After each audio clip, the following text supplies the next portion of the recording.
누가복음 9장 37절부터 말씀인데요. 같이 좀 보실까요? 누가복음 9장 37절입니다. 야, 누가복음이 아직도 끝이 안 났어요. 누가복음 왜 이렇게 길어요? 누가복음 9장이 왜 이렇게 길어요? 설교를 대체 여기서 몇 편을 했는지 모르겠는데, 근데 그게 또 우리 상황과 절개에 잘 맞아가지고 좋습니다. 37절부터 좀 보겠습니다. 이튿날 산에서 내려오시니, 이튿날 산에서는 언제 얘기하냐면 앞에 이야기가 변화산 이야기였습니다. 지난번 부활절 날 제가 변화산 이야기를 같이 나눴던 거 기억하시죠? 변화산에서 예수님 변화된 모습을 보여주시고, 그걸 보고 베드로가 눈이 휘둥그레져 가지고 여기도 초막 셋을 짓고 살고 싶습니다 이렇게 얘기하는 그 일 이후에 이튿날 산에서 내려오십니다. 예수님이 큰 무리가 또 예수님 맞이합니다. 무리 중에 한 사람이 소리질러 이르되 선생님 청컨대 내 아들을 돌보아 주옵소서. 이는 내 외아들이니이다.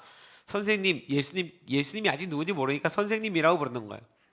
내 아들을 돌봐 주십시오. 왜요? 39절 귀신이 그를 잡아 갑자기 부르짖게 하고 경련을 일으켜 거품을 흘리게 하며 몹시 상하게 하고야 겨우 떠나가나이다. 아마 간질병인데 일반적인 병으로서의 간질병이 아니라 귀신 들림으로 일어난 간질병. 저도 예전에 한번 이런 친구를 본 적 있어요. 수련회 갔다가 간질이 일어났는데 제가 이게 그냥 병인지 귀신에 의한 건지 그 순간 기도하고 이건 귀신 역사라는 생각이 들어서 축사 사역을 했는데, 그리고 나서 그 친구가 회복되는 것을 이제 본 적이 있습니다. 비슷한 일이 일어났어요. 당신의 제자들에게 내쫓아 주기를 구하였으나 그들이 능히 못하더라. 제자들에게 먼저 부탁했는데 제자들이 고쳤습니까? 못 고쳤습니까? 자, 못 고친 상태예요.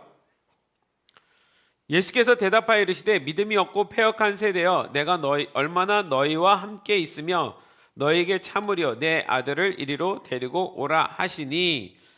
예수님이 대답을 하셨습니다. 믿음이 없고 패역한 세대여. 고쳐주기 전에 이 말부터 먼저 하신 거예요. 믿음이 없고 패역한 세대여. 누구한테 한 말입니까? 귀신 들린 그 부모에게 한 얘기입니까? 아니면 귀신 들린 그 아이를 고치지 못한 제자들에게 한 얘기입니까? 누굽니까? 이 문맥상 누구예요?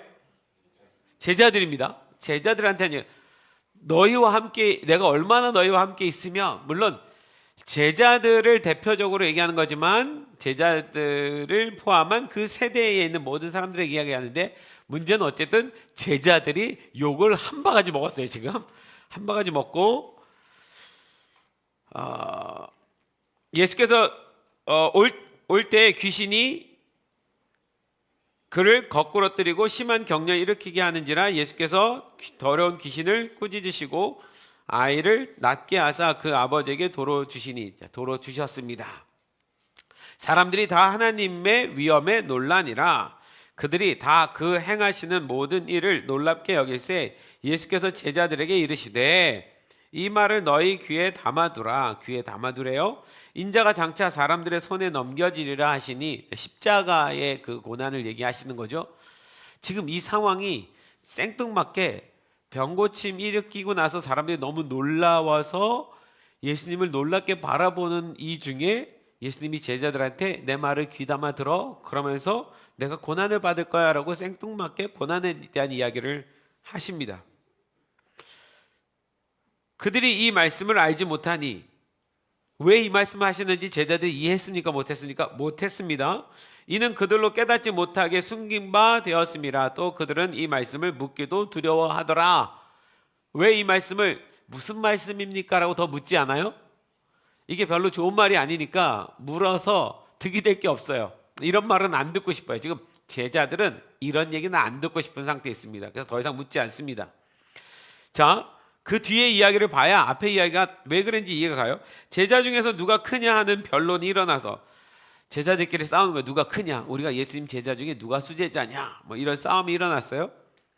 예수께서 그 마음에 변론하시는 것을 아시고 어린아이 하나를 데려다가 자기 곁에 세우시고 그들에게 이르시되 누구든지 내 이름으로 이런 어린아이를 영접하면 곧 나를 영접함이요 또 누구든지 나를 영접하면 곧 나를 보내신 이를 영접함이라. 너희 모든 사람 중에 가장 작은 그가 큰 자니라. 어린아이 하나를 데려오고 이 아이를 영접하는 것이 나를 영접하는 거다. 이 얘기를 합니다. 여러분, 지금 앞에 귀신 들린 아이를 고치는 사건부터 계속 연결돼서 이 어린아이를 영접하는 것까지 이야기를 합니다. 이게 사건은 다르나 전부 연결되어 있습니다. 앞에 왜 예수님께서 패역한 세대라고 하셨는지를 이해하려면 이 불을 봐야 돼요. 자, 49절 50절까지 볼게요. 요한이 여짜오되 주여. 근데 지금 이 와중에 요한이 예수님께 와서 이런 말을 합니다. 주여, 어떤 사람이 주의 이름으로 귀신을 내쫓는 것을 우리가 보고. 자, 제자들은 자기들인데 자기들이 아닌 어떤 사람이 예수님 당신의 이름으로 귀신을 내쫓는 것을 보고 우리와 함께 따르지 아니함으로 금하였나이다. 야, 너 그거 하지 마. 이거는 예수님의 제자인 우리가 하는 일이지 너는 제자도 아닌데 왜 네가 귀신을 내쫓아? 예수님의 이름으로. 그래서 내가 금하였나이다. 못하게 했습니다. 라고 자랑스럽게 얘기했어요. 예수께서 이르시되 금하지 말라. 너희를 반대하지 않는 자는 너희를 위하는 자니라 하시니라. 아멘. 네. 이 상황은 여러분 이해가 갔습니다. 귀신 들린 아이를 데리고 왔고, 자, 이 상황을 여러분 생각해 보세요. 예수님이 변화된 세상에서 놀랍게 변화된 모습을 제자들이 보았습니다. 아주 충격적인 사건이에요. 예수님이 비범하지 않은 분이란 걸 알게 된 거예요.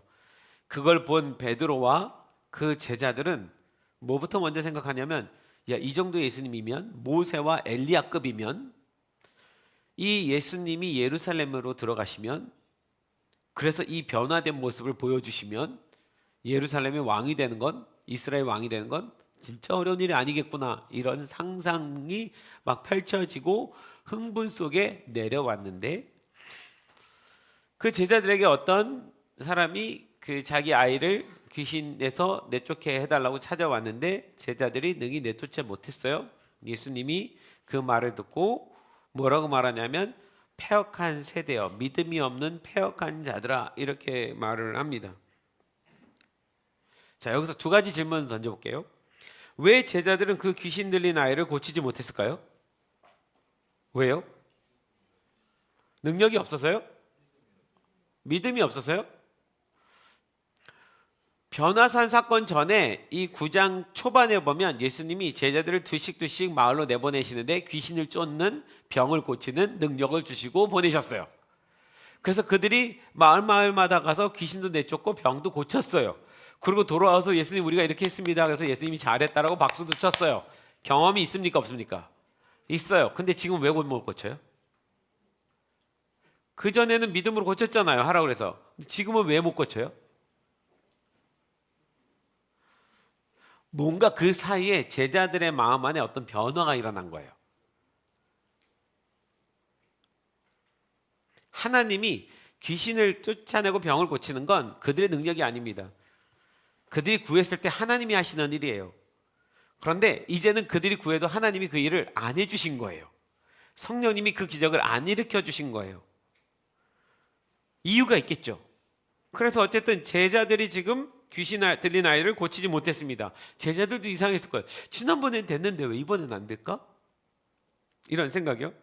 자, 두 번째 질문이요. 왜 예수님은 제자들에게 이 성을 보고 믿음이 없고 패역한 세대라는 표현을 썼을까요?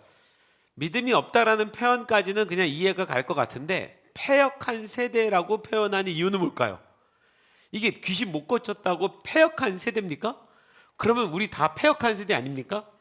여러분, 귀신 내쫓고 병자 고칠 수 있습니까? 우리도 쉽지 않은 일입니다. 이게 왜 패역한 일이에요? 이제 패역하다라는 단어의 뜻이 뭔지 한번 봅시다.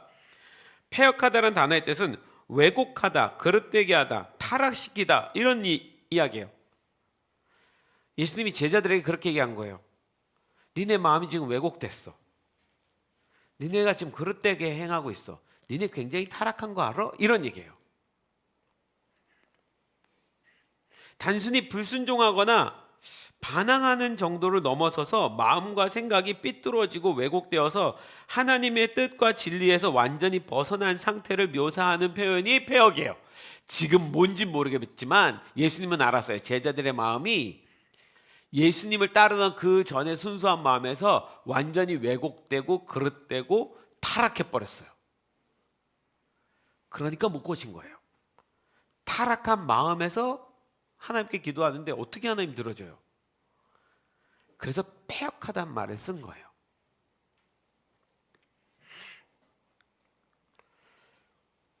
왜 패역해진 걸까요? 제자들이 어디서부터 벗어난 걸까요? 자, 이 제자들에게 예수님께서 병을 고치시고 난 다음에 무슨 얘기를 하셨어요? 자, 귀담아 들어. 나는 고통을 받고, 십자가라는 얘기는 안 했지만 나는 고통을 받고 나는 죽어야만 돼. 인자인 내가 고통을 받아야만 해 라는 얘기를 하는 거야. 귀담아 들어. 그런데 제자들이 귀담아 듣지 않습니다. 왜요? 예수님이 고통을 받고 고난 가운데 처하고 그런 거 원치 않아요. 왜냐하면 예수님이 고난 가운데 들어가면 자기들은 어떻게 돼요? 같이 들어가야 되잖아요. 그런 사람 싫어요. 지금 제자들의 마음속에는 예수님과 함께 고난을 받는 문제가 아니라 변화산에서의 그 사건을 보았기 때문에 예루살렘에 가서 예수님과 함께 놀라운 어떤 일들이 일어날 거, 정치적인 변화 막 이런 거 일어날 거, 그것에 대한 기대감이 가득 차 있어요. 굉장히 높아져 있습니다. 지금 마음이. 야, 우리 예루살렘 이대로 가면 예수님 덕분에 우리도 큰 자리 할 것 같은데 뭐 이런 생각을 하는 거예요. 그래서 그렇게 귀담아 들리지 않아요. 그 다음 이야기가 뭐였어요? 제자들이 뭐합니까? 다퉈요. 변론하고 싸워요. 왜 싸워요? 누가 서로 높으냐 싸움을 합니다. 이 싸움의 원인은 뭐예요? 예루살렘에 갔을 때 예수님이 이스라엘의 왕으로 등극할 때 우편에 누가 앉을 거야? 좌편에 누가 앉을 거야? 국무총리 누가 할 거야? 우리 이번에 우리나라 일을 보면서 국가 서열을 이제 처음 이해했어요. 예전에 몰랐어요. 국가 서열이 1, 2, 3위가 누군지. 대통령 다음에 2위가 국무총리인 거 알았어요. 근데 3위가 경제부 총리가 3위구나 라는 거 알았어요. 요번에 대대대행하면서 4위를 알게 됐어요. 누구예요? 사회부, 교육부 장관이 4위란 걸 알게 됐어요. 그래서 10위까지 쭉 나오더라고요. 이런 순위가 있는지 몰랐어요. 우리도 알게 됐어요. 이 제자들이 예수님 우편에 좌편에 순위를 매기기 시작하는 거예요. 누가 더 높은 자가 될 것인가를 자기네들끼리 싸운 거예요. 예수님 몰래 뒤에서. 내가 나이가 많잖아. 알잖아. 내가 예수님 맨 처음 만나서 니네 불렀잖아. 내가 주님과 더 가까이 있잖아. 내가 지금 회개를 보고 있잖아. 뭐 별 이유 가지고 다 싸우기 시작하는 거예요. 예수님이 그 마음을 아셨습니다. 그리고 예수님이 해답을 딱 줬어요. 해답이 뭐예요? 이거에 대한 해답은 어린아이를 데려다가 이 아이를 영접하는 것이 나를 영접하는 거다. 이렇게 해답을 줘요. 물론 제자들이 그 순간은 못 알아들었어요. 우리는 알아들어야 돼요. 이 이유를, 이 이야기를. 여러분, 지금 제자들의 마음이 어떻게 됐습니까? 굉장히 높아졌어요. 원래 이런 사람들 아니에요. 어부잖아요. 원래 가진 거 없는 사람들이에요. 사회적으로 인정받는 위치에 있는 사람들이 아닌 거예요. 알면서 예수님 따랐어요. 예수님 따를 때만 하더라도 그냥 구원자이신 그분을 따라서 그 약속이 이루어지는 그 일에 내가 함께 했으면 좋겠다, 그 마음으로 예수님을 따랐어요. 따르다 보니까 수많은 기적이 일어나고 수많은 일들이 일어나면서 사람들이 예수님에 집중하게 되고, 사람들이 집중하는 것뿐만이 아니라 예수님이 특이한 행동을 하시는데 특이한 행동 중에 모세와 엘리야와 같은 급수로 변화된 모습까지 보고 나니까, 여러분 이게 꼭 우리한테는 뭐처럼 보이냐면 갑자기 예수님이 무슨 아이언맨처럼 되는 거예요. 하더니 완전히 그냥 변화된 모습으로 이 전능자처럼 보이는 이 모습 보이니까 제자들 마음속에 허황된 꿈을 꾸기 시작하는 거예요. 높아진 마음이요. 그러니 예수님과 함께 가면서 이제는 어떻게 하면 내가 더 높은 자리에 가나? 예수님을 통해서 내가 무엇을 얻을 수 있을까? 어떤 권위를 갖나? 어떤 명예를 갖나? 그래서 우리에게 들어오는 부는 어떻게 되나? 이걸 꿈꾸기 시작한 거예요. 그래서 싸우잖아요. 예수님이 그걸 알고 뭐라고 말한 거예요? 패역한 세대요. 이렇게 표현한 겁니다. 타락했죠. 왜곡된 거 맞죠? 이렇게까지 타락해 버렸습니다. 누가요? 제자들이요. 예수님은 계속해서 뭘 가르치셨냐면 겸손과 섬김을 가르치셨는데, 그래서 예수님이 얘기한 거예요. 야, 생각해봐. 니네 지금 예루살렘에 가서 높은 위치에 올라가서 사람들한테 떵떵거리면서 그렇게 하고 싶은 마음을 갖니? 귀담아 들어. 나는 지금 죽으러 가는데 니네는 지금 높은 어떤 위치에 존경받으러 가는 거야. 난 죽으러 가는데 귀담아 들어. 예수님은 제자들과 함께 죽으러 가자라고 얘기하는 건데, 제자들은 죽으러 가는 게 아니라 높아지려고 가는 거예요. 패역한 세대예요. 예수님만 마음을 모르는 패역한 세대예요. 예수님 따라다니는 제자들인데도 패역한 제자들이에요. 예수님의 수많은 기적을 보고 예수님 말씀을 들었어도 마음이 패역해졌어요. 그게 가능해요. 교회 열심히 나와도 패역해질 수 있어요. 사역 열심히 해도 패역해질 수 있어요. 저도 그럴 수 있어요. 여러분도 그럴 수 있어요. 뭐를 생각하느냐가 하나님은 아세요. 우리 마음 안에.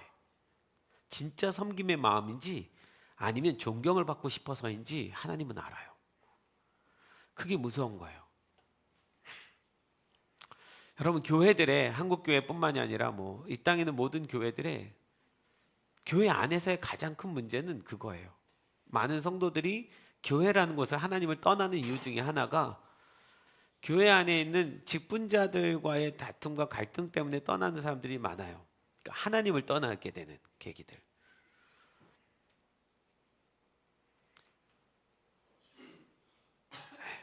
근데 그 이유 중에 하나가 대부분이 교회의 중직을 맡은 사람들이 너무 높아져서 자기의 어떤 권위와 명예와 이것만 추구하고 그 낮아지고 겸손함이 없는 거예요. 이 모습을 제자들이 보인 거예요. 첫 번째는 높아지는 마음이라 그랬죠. 두 번째는 그 높아지는 마음이 어디로 넘어가냐면 특권의식이요. 특권의식을 갖게 되면서 배타성을 갖게 됩니다. 특권의식은 뭐예요? 내가 어떻게 높아질 거다. 내가 사람들에게 어떻게 인정을 받을 거다. 이때부터는 하나님의 인정을 받고 싶어서 예수님을 따라가는 것이 아니라 사람들의 인정을 받고 싶어서 예수님을 따라가는 삶이 됩니다. 주를 위해서 순종하는, 헌신하는 이유가 사람들 때문인 거예요. 사람들한테 인정을 받고 싶어서. 근데 여러분, 예수 믿는다는 건, 예수님을 따라 산다라는 건 예수님과 함께 온 땅끝까지 있는 모든 사람들을 구원하기 위해서 우리도 그 고난을 함께 짊어지고 가야 된다는 것을 예수님께서 가르치신 거 믿으시죠? 그러니 높아질 수가 없습니다. 더 낮아져야만 되고 더 그 사람들을 찾아서 가야 되는 건데, 이 특권의식이 그들의 마음을 타락시켰어요. 그 특권의식이 배타성까지 갑니다. 배타예요. 어떤 배타가 일어납니까? 요한이 뭐라고 그랬어요? 예수님, 우리랑 같이 있는 사람이 아닌 사람이 주의 이름으로 귀신을 쫓아내는데 제가 금했습니다. 하지 말라고. 그건 누구 거예요? 우리의 특권이에요. 그거 우리 건데 지가 왜 해? 이런 거예요. 어떻게 이런 마음을 갖는지 모르겠는데 얼마나 타락하고 왜곡된지 알겠죠. 이게 패역한 마음이에요. 다른 사람들이 하나님의 이름으로 멋지게 사역하는 거 시기하는 마음이에요. 질투하는 마음이에요. 여러분, 진짜 싸워야 될 건 우리 안에 있는 시기입니다. 우리 안에 있는 질투입니다. 사단은요, 끊임없이 그 시기를 줘요. 목사 세계에서도 이 시기가 끊임이 없어요. 목사들끼리 만나면은 그 묘한 시기가 있을 수밖에 없어요. 교회의 크기, 사역의 크기, 이거에 따라서 마음이 위축되기도 하고 부럽기도 하고 뭐 이런 거 제 마음에도 있습니다. 예전에 중국에 갔을 때 이 부분을 하나님이 저한테 거의 15년쯤 전이죠. 하나님이 저한테 굉장히 지적하셨어요. 그러니까 여러 목사님들 한 20명과 함께 사역을 중국에 갔었는데 그 한 5박 6일 동안에 그 모든 목사님들이 다 나와서 설교를 하거든요. 집회를 하거든요. 근데 나도 모르게 제가요, 어느 목사님이 설교하고 집회할 때 은혜와 역사가 강력했는지에 대해서 그걸 비교하고 있는 거죠. 그리고 내가 했을 때 반응이 어땠는지에 대해서 나도 생각을 하고 있는 거죠. 그런데 나보다 더 큰 그 집회 가운데 은혜가 있는 목사님이 나타나니까 제 마음에 불편함이 일어난 거죠. 불편한 거예요. 왜 불편한가 싶었더니 내가 더 잘했어야 된다는 생각을 나도 모르게 갖고 있는 거죠. 그날 저녁에 주님께 회개하고 하나님이 저한테 한 가지 가르쳐 주셨어요. 뭐냐면 평생 너는 1달란트 받은 사람처럼 살아라. 5달란트 못 받았다고 할 것도 없고 2달란트 못 받았다고 할 것도 없고 1달란트 받았는데 그 1달란트를 장사해서 1달란트를 남기는 그런 마음으로 살아라. 2달란트 받고 싶다, 5달란트 받고 싶다, 그런 마음 아예 갖지 말아라. 그냥 너는 1달란트 받은 사람이야. 그거라도 1달란트 남겨. 이 마음을 절대 잊지 말아라. 그래서 그 중국에서 제가 하나님 앞에 회개하고 평생 그냥 1달란트 받은 사람으로 그렇게 살겠습니다. 그렇게 다짐을 했어요. 그 이후에는 목사님들과 이렇게 어디 갔을 때 제 마음 안에 그래도 감사하게 그런 시기가 일어나지는 않더라고요. 2008년도에 몽골 갔을 때 재밌었어요. 그때도 한 20여 명의 목사님이 몽골 가서 집회를 하는데 집회 마지막 날에 목사님들 한 20명 쫙 서 있고 몽골의 모든 그 몽골 교회들이 다 연합했는데 그때 연합한 수백 명 돼요. 나와서 안수기도 해주겠다고 나와서 기도받으라고 했더니 20명 딱 서 있잖아요. 사람들이 거기 쫙 줄을 서서 안수를 받으려고 그 목사님들 앞에 줄 서잖아요. 줄에 얼마나 사람이 많으냐가 그 사람의 능력이에요. 이게 한눈에 딱 보이는 거예요. 그래서 그 3박 4일 동안 어떤 말씀 가운데 능력이 있으신 분들 뒤에는 줄이 쫙 서 있고 집회 가운데 설교를 안 나간 같이 그냥 협력해서 섬겼던 목사님에는 줄이 없고 그게 목사 세계에서도 빈익빈 부가 딱 갈라지는 거예요. 그 모습 보고 참 그렇다 이런 생각들을 했습니다. 성도들이 그렇게 나누니까 그러니 목사 안에서도 그 마음이 안 들겠어요? 제자들이 그 마음이 드는 거예요. 사단은 그거를 강화시키고 싶은 거죠. 네가 더 나아야지 돼라고 말하고 싶은 거예요. 그런데 진짜 예수님 원하시는 거는 진짜 하나님의 자녀고 하나님의 사람이라면 더 낮은 곳으로 가려고 해야 된다. 이걸 말씀하시고 가르치신 거예요. 그러니까 이 특권의식이 문제는 그 배타성까지 가져가서 저 사람들은 우리를 따른 사람이 아니니까 이런 기적을 행하면 안 돼라고 예수님한테 자랑스럽게 얘기했는데 예수님이 그렇게 하지 말아라. 그들이 하도록 놔둬라. 이 제자들의 마음의 믿음의 순수함이 왜곡되어 버렸어요. 순수함을 잃어버렸어요. 이게 패역함이에요. 여러분, 우리는 예수님을 따라가는 제자들입니다. 할렐루야. 우리 예수님의 자녀들입니다. 할렐루야. 근데 우리 안에서도 이 작은 교회 안에서도 시기는 일어나기 마련이에요. 누군가가 미워지면 그 뒷 배경에는 시기가 있어요. 시기가 일어나야 미워지기 시작하는 거거든요. 혹시 내 마음 안에 누군가 미워진다면 잘 돌아봐야지 돼요. 내가 미워할 만한 자격이 있는 사람인가? 자격이 없는데 미워한다는 건 내가 그 사람보다 높다는 얘기예요. 내가 누군가를 자꾸 판단하고 비판하는 마음이 생긴다는 건 내가 그 사람부터 높아졌다는 얘기예요. 그러니까 판단하고 비판하는 거죠. 이것도 폐역에 들어갑니다. 그러니 이 제자들도 이런데 뭐 우리라고 오죽하겠어요? 자, 여기에서 예수님이 해답을 줍니다. 이걸 해답을 뭐로 주냐면 어린아이 하나를 데려와요. 그리고 그 아이를 영접하는 것이 나를 영접하는 거다라고 가르칩니다. 저 로이가 있어요. 로이야 일로 와봐. 로이야 일로 와봐. 로이야 일로 와봐. 어린아이를 하나를 데려왔어. 일로 와. 일로 와. 자, 나도 주세요. 일로 와봐. 일로 와봐. 일로 와봐. 로이 일로 와. 일로 와.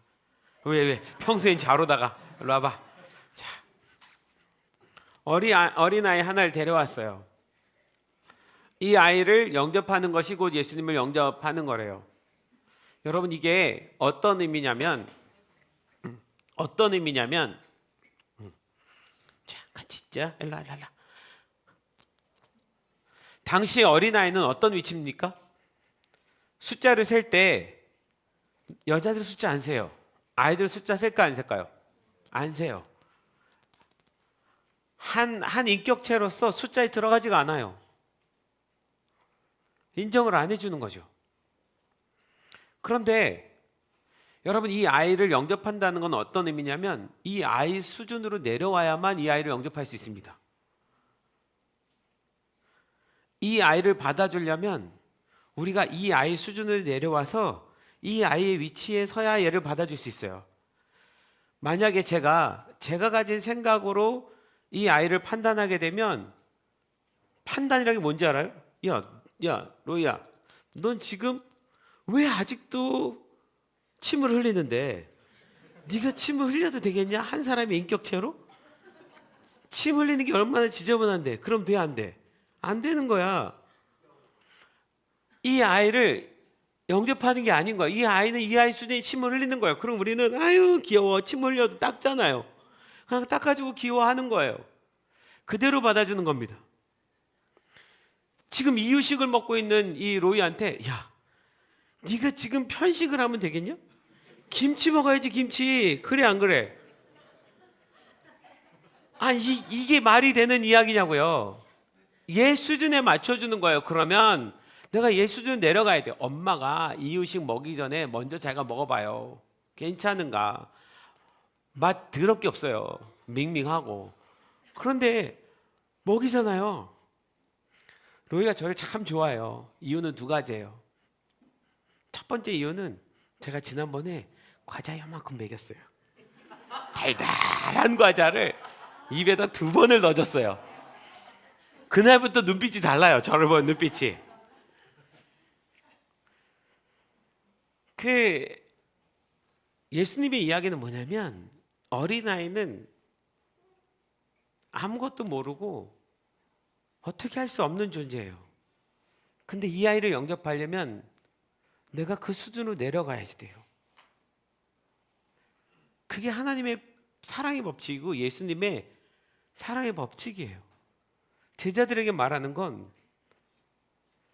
그 불쌍한 그 귀신 들린 그 사람의 입장으로 내려가서 그 긍휼함 안에서 기도를 했었어야 되는데 높아진 마음에서 기도를 하니까 평가하고 판단하고 이런 능력이 나타날 수가 없는 거예요. 처음에 기적을 일으킬 때는 내가 그럴 수 없는 사람인 거 아니까 하나님 제발 그런 마음으로 낮아진 마음으로 긍휼히 여기면서 기도를 했겠죠. 근데 그 후에 그 긍휼함을 잃어버린 거예요. 그러니까 예수님은 이 어린아이를 영접하는 마음으로 니네도 나를 영접해라. 그 얘기는 뭡니까? 예수님이 앞으로 가야 될 길이 십자가의 길이고 고난의 길이잖아요. 그분이 십자가와 고난의 길을 걸어가는 이유는 우리 때문이에요. 우리를 구원하시기 위해서, 우리를 구원하시기 위해서. 그러면 제자들도 그 길을 같이 따라가야지 돼요. 근데 제자들은 저 왕의 길만 가고 싶은 거예요. 십자가의 길은 안 가고. 여러분, 우리가 예수님 믿고 살아가는 삶에 있어서 물론 어린아이 신앙 같을 때에는 그냥 예수님 믿고 평안하고 싶고 잘 먹고 잘 살고 싶은 거예요. 틀리지 않습니다. 그러나 신앙이 성숙하면 성숙할수록 더 낮아지고 더 고난의 길을 가셔야 되는 거 아십니까? 그런데 고난의 길을 가는 것이 아니라 더 사람들한테 인정받고 더 사람들한테 존중받고 존경받고 그 길로만 자꾸 가려고 하는 거예요. 여러분,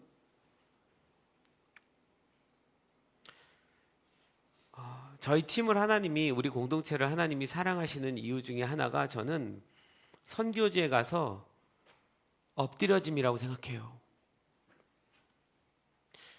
우리 부모들이 과거에 필리핀, 태국, 네팔, 몽골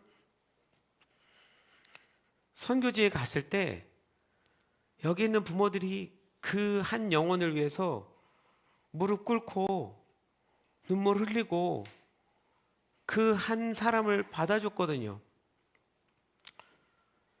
어저께 우리 김은하 목사님이랑 대화를 하다가 6월 달에 필리핀에 쓰레기 마을 간다고 하더라고요. 청년들 데리고 선교를. 예전에 우리 갔었거든요. 아렌다라는 마닐라의 쓰레기 마을. 저는 충격이었어요. 그 마을도 충격이었는데 우리 멤버들의 그 사랑의 모습이요. 쓰레기 마을에 사는 사람들은 그냥 쓰레기 더미에 사는 거예요. 쓰레기 하치장에서. 더럽죠. 더러운 정도가 아니라 피부병이 장난이 아니에요. 그래서 거북이 등자처럼 모든 피부가 갈라져 있어요. 그 더러운 환경에 사니까 아이들은 피부병이 생기고 간지러우니까 긁으면 고름이 터지고 고름이 터지면 거기 파리가 와서 붙고 파리가 거기다 알을 낳고 그러니까 또 번져가고 감염되고 또 긁고 그 손으로 또 딴 데 긁고 그러니까 피가 터지고 고름이 생겼다가 다시 아물었다가 이게 반복되니까 완전히 거북이 등짝처럼 돼버린 거예요. 옛날에 기억나시죠?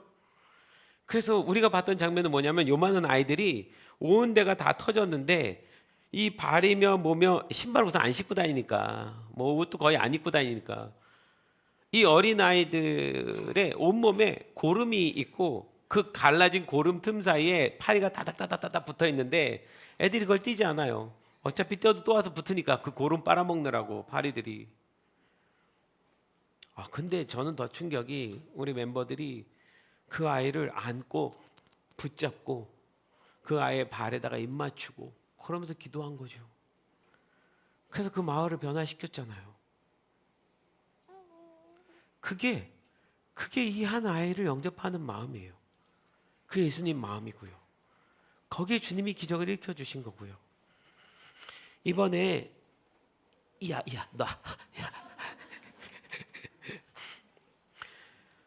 이번에 우리 청소년 아이들을 보고 제가 참 놀란 건 그 부모의 그 자식이다. 우리 아이들도 제일 먼저 가면 하는 일이 다 흙바닥이거든요. 가난한 사람들이고요.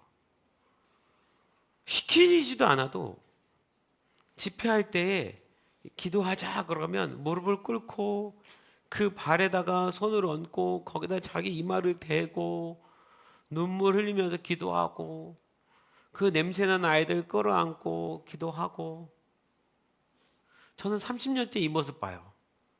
부모들이 하던 그 모습을 우리 아이들이 똑같이 어디 가도 빼지 않아요. 그 아이들 다 영접하고 다 안아줍니다.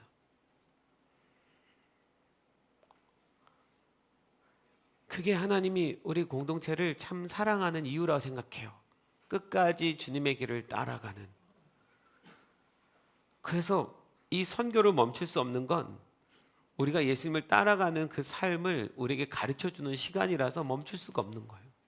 계속해서 그 길을 걸어가야 되는 거죠. 이 어린아이를 영접하는 거, 가난한 사람들을 우리가 받아주는 거, 복음을 모르는 사람들을 우리가 어린아이처럼 용납하고 인정해 주는 거, 우리 여기 때때로 처음 교회에 와서 처음 신앙생활하는 친구들이 있을 수 있어요. 교회 분위기도 모르고 성경도 잘 몰라요. 그러니까 행동이 부자연스러울 수 있고 뭔가 조금 다를 수도 있어요. 그거를 내 잣대에다가 대서 이렇게 해야지라고 그렇게 우리 얘기할 수 있는 게 아니에요. 지금은 받아주고 그 신앙이 자랄 때까지 인정해 주는 거죠. 근데 어느 날부터 교회 문이 너무 높아졌어요.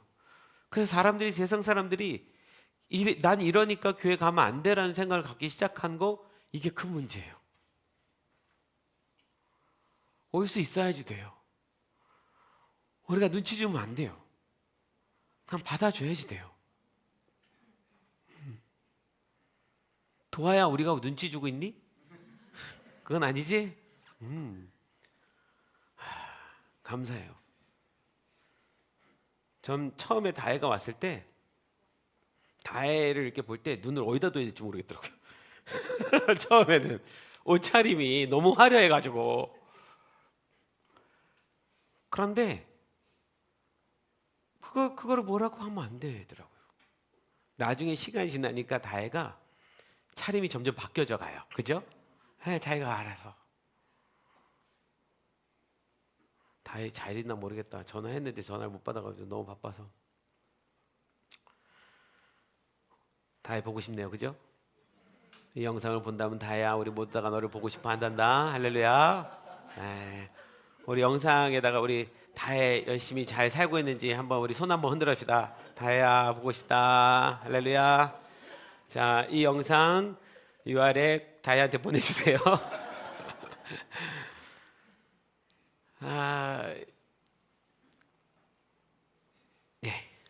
여러분, 패역해지지 맙시다.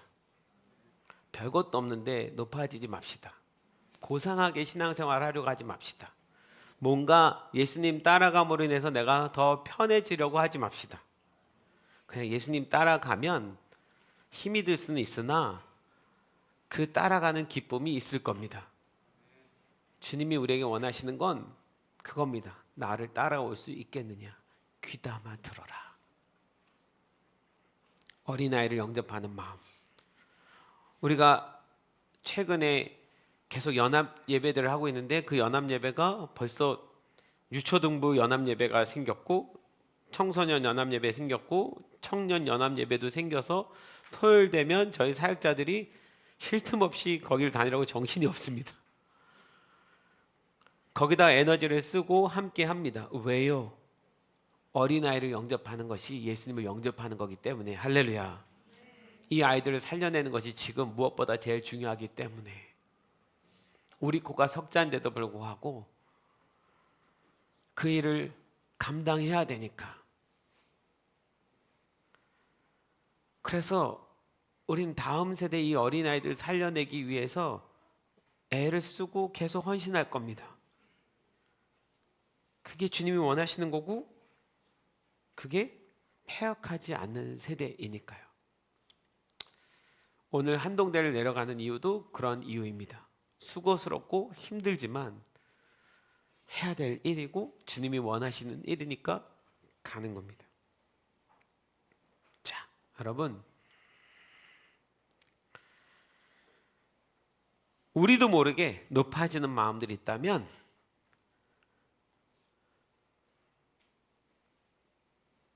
예수님이 하신 말씀을 귀담아 들읍시다. 그분이 우리를 위해서 고난을 받기를 자처하신 것처럼 그분이 그 길이 맞다면, 예수님이 그렇게 살아가신 것이 맞다면 나도 또한 그분과 함께 낮은 곳으로 내려가야 된다는 사실을 꼭 기억합시다. 할렐루야.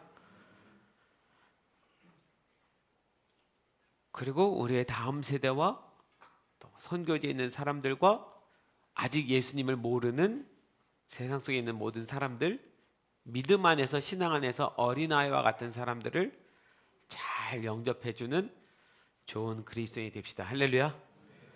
이것이 주님이 우리에게 원하시는 일입니다. 그렇지 않으면 주님이 우리에게 패역한 사람아 라고 말할 수 있음을 기억하시기를 바랍니다. 우리 영상 한번 볼까요? 그래서 오늘 영상을 우리 우진이가 너무 잘 편집을 했어요. 오랫동안 약간 다큐처럼 좀 편집도 하긴 했는데 제가 이 영상을 설교 후에 보면 좋겠다는 마음이 들었어요.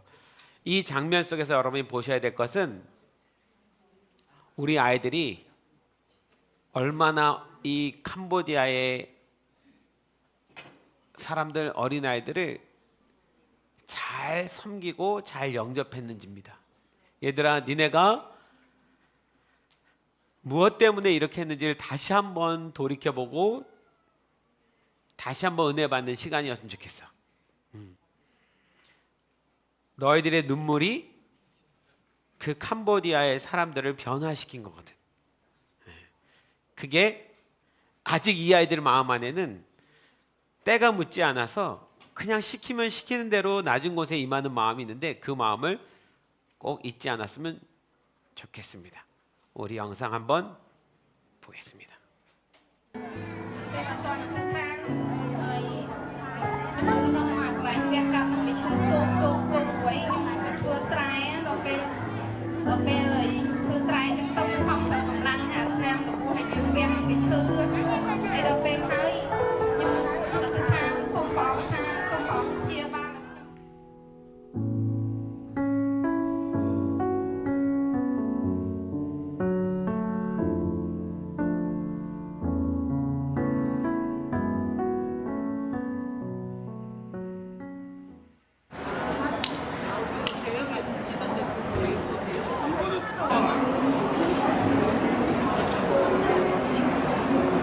솔직히 처음에 이렇게 어린애들로만 간다는 게 약간 걱정도 많이 되고 지도 어린애인데 했는데 마지막 날에 다들 기도하는 모습 보니까 이제 약간 준비되었구나. 가장 최연소인 팀이잖아요. 그러다 보니까 주님께서 또 어떤 일들을 이루실까 이런 기대하는 마음이 좀 있습니다.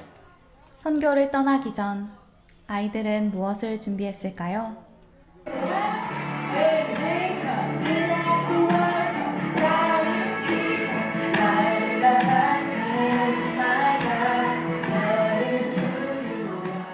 저희가 이번에 하는 워십은 웨이메이커라는 워십입니다. 웨이메이커는 복음이 온 땅에 전해져 예수님께서 다시 오실 길을 예비한다는 내용을 담고 있습니다. 그 워십을 통해서 그 땅에 복음이 전해지고 예수님께서 다시 오실 길을 준비해야 한다는 것을 말하고 싶습니다. 근데 이때까지만 해도 제자들이 열방, 이방한테 복음을 전하려고 해 안 해? 안 하잖아. 아이들은 말씀을 묵상하며 복음 선교의 의미를 하나씩 배워가고 있습니다. 나 언어 몰라요? 그러면 그냥 무작정 목사님 그때 막 용어를 많이 써요. 잡고 그냥 내 기도하라고 주님 이 사람 예수님 믿게 해주세요. 이 사람 오늘 정말 예수님 영접할 수 있게 해주세요. 한국말로 해. 담대하게. 부끄러워하지 말고. 그러면 누가 일하신다? 성령님이 일하신다고. 누가 일하신다?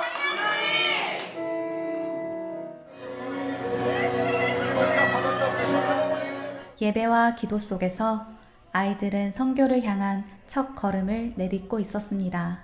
NLM은 3에서 4주간 합숙 기간 훈련 동안 사도행전으로 말씀 묵상을 하며 매 저녁 집회 때마다 예배와 기도로 영적 무장을 하고 있습니다.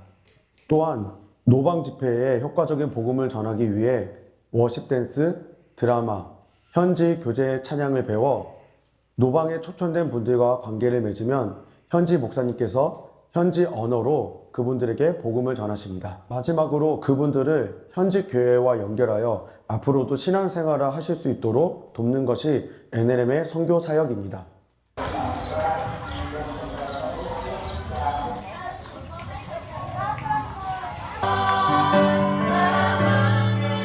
오늘의 사역지에 도착해서 가장 먼저 하는 일은 그 지역을 위해 뜨겁게 기도하는 일입니다.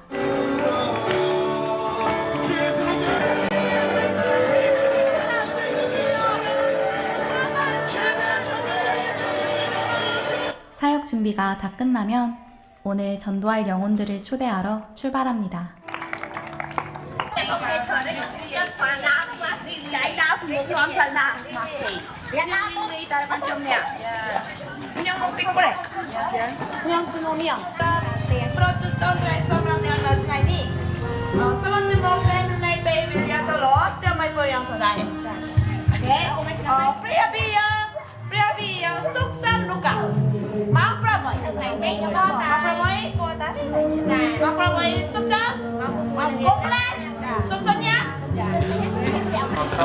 잘한다 오미요. 아이들은 동네 곳곳을 다니며 모든 사람들을 교회로 초대하는 인바이팅에 나섰습니다.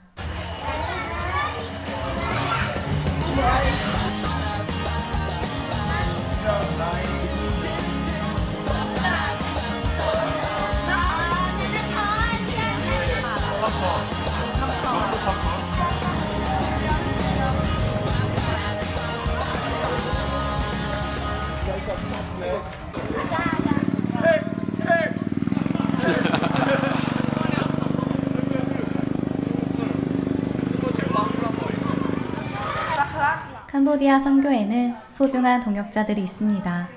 이들은 껌뽀뽀 교회 아이들. 껌뽀뽀 아이들과는 선교 첫날 함께 서로를 알아가는 시간을 가졌습니다.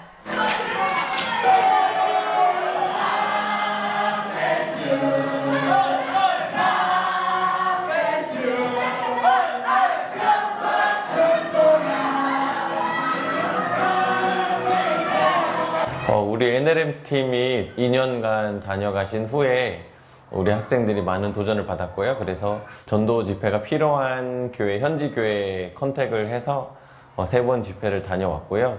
우리 학생들이 좋은 영향력을 많이 받고 있구나. NLM 팀을 통해서 많은 도전을 받고 있고 또 함께 이제 사역하는 과정 속에서 믿음이 많이 성장했구나 하는 것을 많이 느꼈습니다. 네. 모든 사람을 교회로 초대한 아이들. 이제 교회 앞에서 그들을 기다립니다.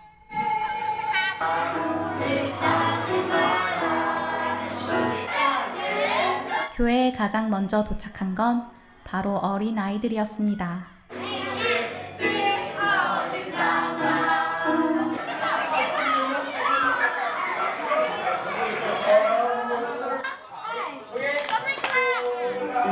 간단한 게임을 통해 서로의 이름을 부르고 자연스럽게 친해지는 시간을 가졌습니다.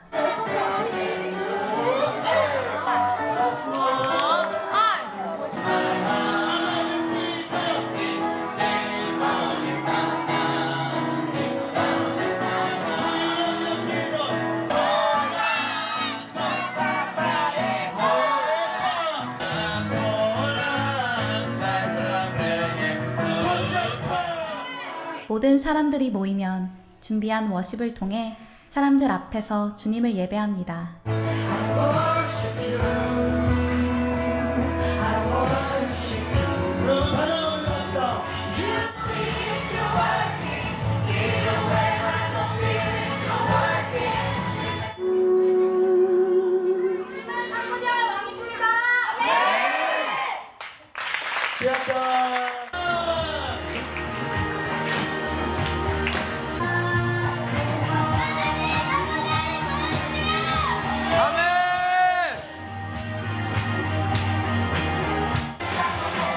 껌뽀뽀 아이들 역시 오늘 위해 함께 예배할 워십을 준비했습니다.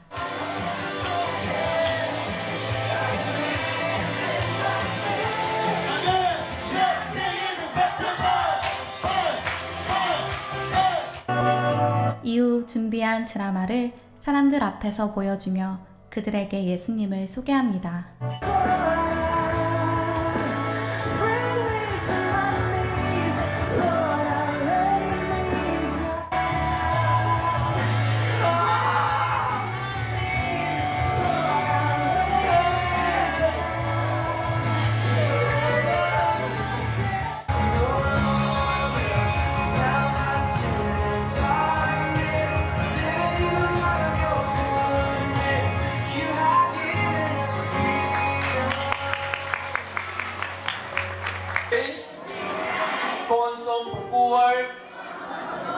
កម្មសិទ្ធិជីវិតកូនទៅដោយព្រះយេស៊ូវហើយយល់ព្រមគឺដើម្បីជួយ 이들에게 기도하는 방법을 전하며 함께 마음을 모아 기도하는 시간을 가집니다.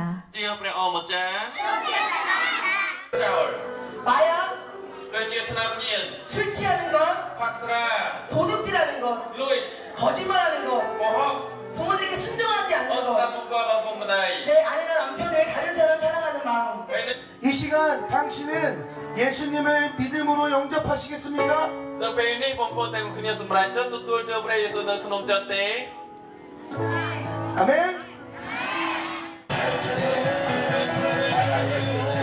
에네른 멤버들은 주님께서 이들을 한 사람도 빠짐없이 만나주실 것을 기도합니다. 또한 아픈 사람들이 병 고침 받을 것을 위해 기도합니다.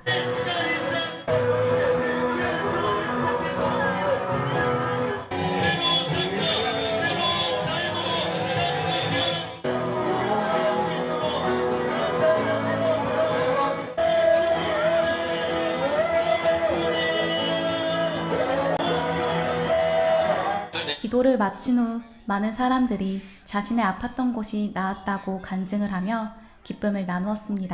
បងឈ្មោះអីមីងជាកងនេះបុរិយាផ្សេងទេបាទអធិដ្ឋានឲ្យយ៉ាងមួយដែរ 고 할렐루야 할렐루야. 두통이 없어졌대요. 기도하고 나서. 그러면 쫓고 네, 어티탄 하이밭 맨데 기도하고 배 아픈 게 나았다 그러네요. ចំណាប់អារម្មណ៍ខ្ញុំគឺឃើញអ្នកដែលគេមិនដែលចូលរួមព្រះវិហារគាត់បានចូលរួមហើយគាត់បានលើកដៃថ្វាយខ្លួនហើយគាត់បានឲ្យក្រុមការងារអធិដ្ឋានឲ្យបាទសប្បាយចិត្តឡើងហ្នឹងពីព្រោះគេតែងតែបដិសេធច្រើនរាល់ដងគេអត់ចូលចិត្តព្រះវិហារប៉ុន្តែដល់នេះគេមកបាទ ផ្លាស់ប្ដូរច្រើនមែនតើដោយសារតាមានអារម្មណ៍ថាដូចមានពិភពថ្មីមួយដែលចូលក្នុងជីវិតរបស់ខ្ញុំហើយមានអារម្មណ៍ថាវាមានអំណរមានអារម្មណ៍ថាខ្លួនឯងមិននឹកស្មានថាខ្លួនឯងអាចធ្វើចឹងបានជាមួយពួកគាត់បានមានអារម្មណ៍ថាខ្លួនឯងក្លាហានខ្លួនឯងអាចមានសមត្ថភាពធ្វើចឹងជាមួយពួកគាត់បានហើយក៏អាចអធិដ្ឋានបានច្រើនជាងរាល់ដងដែរដោយសារតែពួកគាត់បានមកផ្សាយនឹងអររយៈពេលមួយអាទិត្យហ្នឹងហើយខ្ញុំចង់ក្លាហានដូចពួកគាត់ហើយចង់មានជំនឿច្រើនដូចពួកគាត់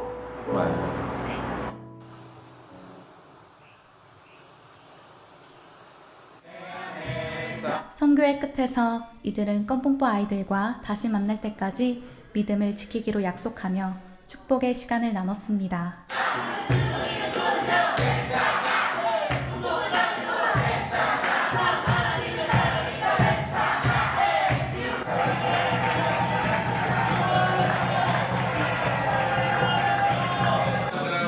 우리 남자들 가서 악수 한번 해주시고 어깨 도닥여주시고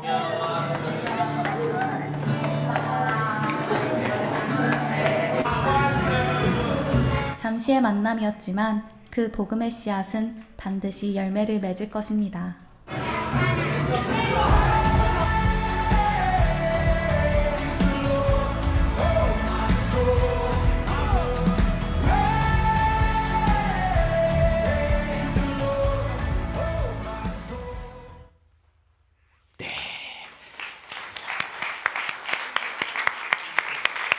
우리 편집하느라고 수고한 우진이한테도 박수 부탁합니다.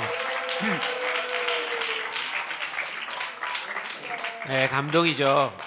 사실 이런 영상 장면들이 나오는 단기 선교가 거의 없습니다. 사실 잘 없습니다.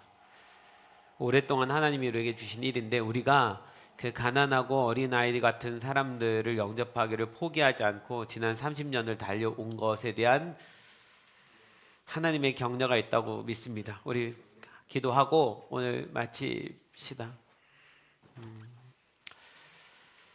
여러분 그냥 평생을 주님 안에서 가난한 마음으로 삽시다. 높아지려고 할 것도 없고 누군가보다 더 나아지려고 할 것도 없고 사람들 위해 군림하는 어떤 모습 갖출 것도 없고 그리고 우리가 하는 모든 사역은 사역이기 때문에 하는 것이 아니라 사명이기 때문에 하는 것입니다. 더 열심히 섬긴다는 건 더 열심히 낮아진다는 것을 의미합니다. 그렇지 않으면 우리가 패역한 사람이 될 수 있습니다. 적어도 주님 앞에 패역한 세대여 이 소리는 듣지 않기를 소망합니다. 이 시간 같이 잠깐 우리 기도하는 것은 하나님 우리의 마음을 더 겸손하게 해주십시오. 예수님 말씀을 귀담아 듣게 도와주십시오. 예수님 인자가 고난을 받아야 된다고 하신 말씀처럼 우리도 예수님을 따라가려면 그 누군가로 해서 수고하고 헌신하는 고난이 따를 수밖에 없음을 주님 믿습니다. 내가 평생을 그렇게 살아가겠습니다. 내 마음 안에 있는 모든 특권의식, 높아지려는 마음, 누군가를 시기하는 마음, 질투하는 마음, 배타적인 마음, 주님 다 버리게 도와주시고 한 영혼을 사랑하는 마음 내 안에 들어오게 도와주십시오. 오히려 이렇게 주님 앞에 한 1, 2분간 잠깐만 기도하시겠습니다. 기도하겠습니다. 예, 주님 사랑하는 주님, 오늘 주님께서 말씀하신 이 말씀을 우리가 믿음으로 마음으로 받습니다. 주님 제자들 마음 안에 그들도 모르게 들어왔던 패역한 마음들 우리 안에도 있습니다. 우리 안에도 하나님 그 마음들이 있습니다. 주님 그 마음들을 깨트려 주시기를 소망합니다. 주님 예수님께서 한 아이를 보시고 그 아이를 영접하는 것이 당신을 영접하는 거라고 말씀하신 그 말씀을 믿습니다. 주님 그렇게 우리를 가르쳐 주셨습니다. 지금껏 그렇게 살아오게 하셨습니다. 주님 우리 공동체가 세상에 크게 알려지는 것도 아니고 우리들이 높아지는 것도 아니고 사람들이 알아주는 것도 아니라 할지라도 괜찮습니다. 주님 우리의 삶의 끝까지 이 사명들을 감당하며 한 어린아이를 영접함으로 살아가는 주님의 자녀들 되기를 원합니다. 우리 빌라델비아 성도들 지금껏 이렇게 살았던 모든 시간들을 주님 기억해 주시고 이제는 우리의 다음 세대 아이들이 이 길을 걸어가고 있음도 주님 바라봐 주시고 그래서 하나님 우리로 하여금 그 낮아짐으로 평생 주를 따르게 도와주시옵소서. 예수님이 그 고난을 받으셨던 것처럼 우리도 누군가를 위하여 우리의 인생을 주님께 드리고 나를 바칠 수 있는 하나님 자녀들 되게 도와주시옵소서. 주님 패역한 사람 되고 싶지 않습니다. 주님 당신이 보시기에 패역한 사람 되고 싶지 않습니다. 우리 마음 안에 있는 모든 교만들을 다 거꾸로 들여 주시옵소서. 깨뜨려 주시옵소서. 우리 마음 안에 있는 시기와 질투들도 다 깨뜨려 주시옵소서. 판단과 정죄도 다 내려놓게 도와주시옵소서. 더 낮은 곳으로 내려가게 하시고 더 주님 당신의 어린 사람들을 돌보게 도와주시고 더 섬기는 자가 되게 도와주셔서 주님 나라에 갔을 때 주님 앞에 믿음으로 설 수 있는 주님의 자녀들 되게 도와주시옵소서. 우리에게 주신 다음 세대들을 그렇게 우리가 잘 영접하며 세우겠습니다. 우리에게 허락하신 주님 선교지의 그 다음 세대들도 우리가 그렇게 잘 섬기겠습니다. 예수님 이 섬김이 끝나지 않게 도와주시옵소서. 우리의 사는 날 또한 계속 반복되게 도와주시옵소서. 우리의 다음 세대들이 이 길을 끝까지 잘 따라가게 도와주시옵소서.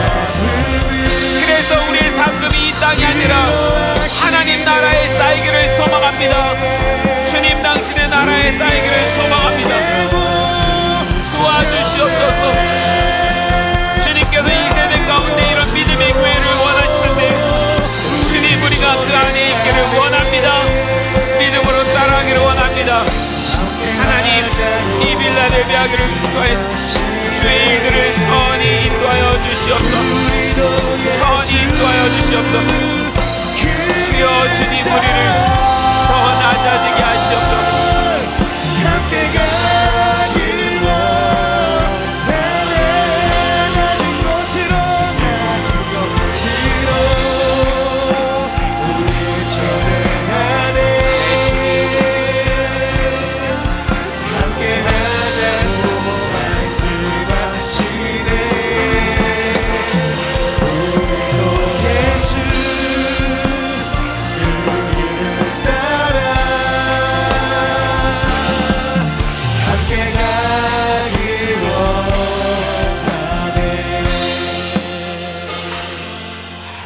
주님을 따라가는 것이 참 쉽지 않음을 깨닫습니다.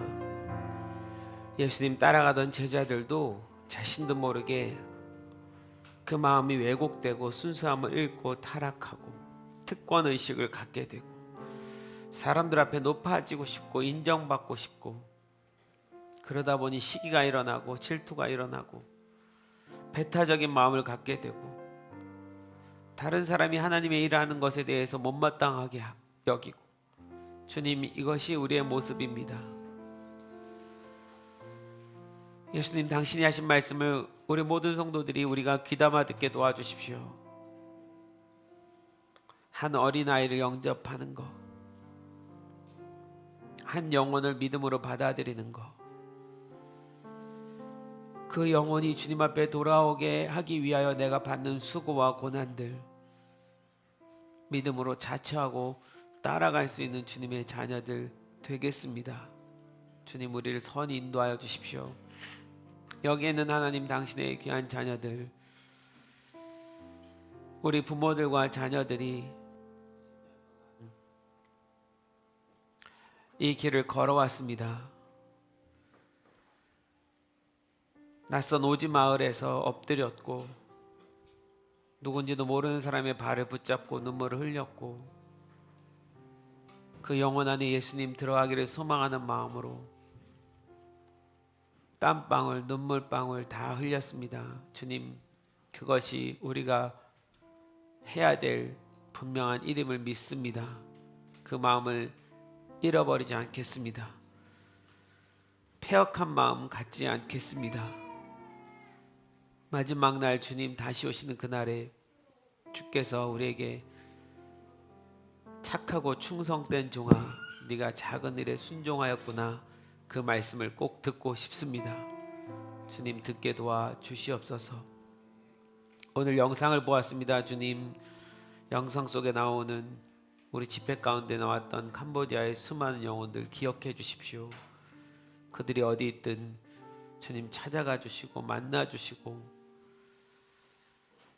그들 중에 예수님을 영접한 사람도 있고 그렇지 않은 사람도 있습니다.